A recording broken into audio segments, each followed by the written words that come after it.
Welcome to this quick guide on using the NASA Science Explorer, or SciX. This information portal is the expansion of the NASA Astrophysics data system to cover all areas relevant to NASA in support of open science. The disciplines we are expanding to include planetary science, earth science, heliophysics, and biological and physical sciences. My name is Dr. Stephanie Jarmak. I am SciX's project scientist for planetary science, and in this short video, I'll show you how this powerful tool can enhance your research workflow. We have a drop-down menu that enables users to select the discipline most relevant to their area of interest. We are actively working to improve user experience in these areas, and we welcome your feedback you can provide by clicking feedback here. The search bar can be used like any search engine, and the quality of your results will be enhanced if you use query syntax to narrow down your search. You can select any of the quick field options to autofill in the query with additional search terms and operators described in the drop-down menu. Let's start by looking me up. Using this query syntax brings up a list of my first author publications. The default is set to relevance, but you can sort from a variety of options. The search results bring up associated publications, as well as links to other content citing the publication, links to references in the paper, and where applicable, any data products, including archive data or software associated with the publication. I also want to point out the Claim ID option.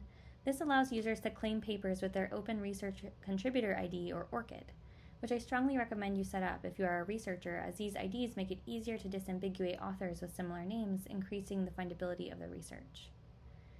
You can also further narrow down your search results using the facets on the left-hand side. Let's type in a broad search concept that has some ambiguity across disciplines with particle collisions. I'm a granular physicist, so particles to me mean something different than to a high-energy particle physicist. I get around 83,000 results with the search term. Since I know the particles I'm interested in are related to planetary satellites and solar system science, I can limit my search to those areas to improve the relevance of the search results, as we can see here. SciX also offers visualizations to explore collaborative networks and concepts. Let's look at Paul J. Crutzen, an earth scientist and Nobel Prize winner in chemistry. Selecting Explore here gives us a list of visualization options. By selecting Author Network, we can see which authors form a collaborative network that have worked with Paul. And selecting the Concept Cloud provides selectable concepts that enable further search refinement by selecting some of these concepts of interest. So let's select a few of these and return the results.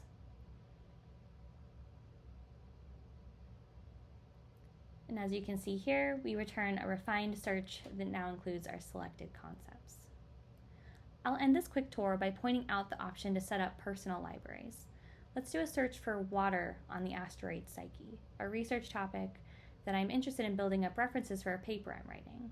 I'll add the relevant queries in the search bar, and yep, there's a paper that I want to include in my bibliography, so I'll add that to my personal library. Once you've logged into your account, you can select SciX Libraries to see a list of your personal libraries. These personal libraries can be used to create bibliographies for any of your research needs, and they can also be shared publicly. To get the most out of SciX and learn more about what I've shown here, please click our help pages.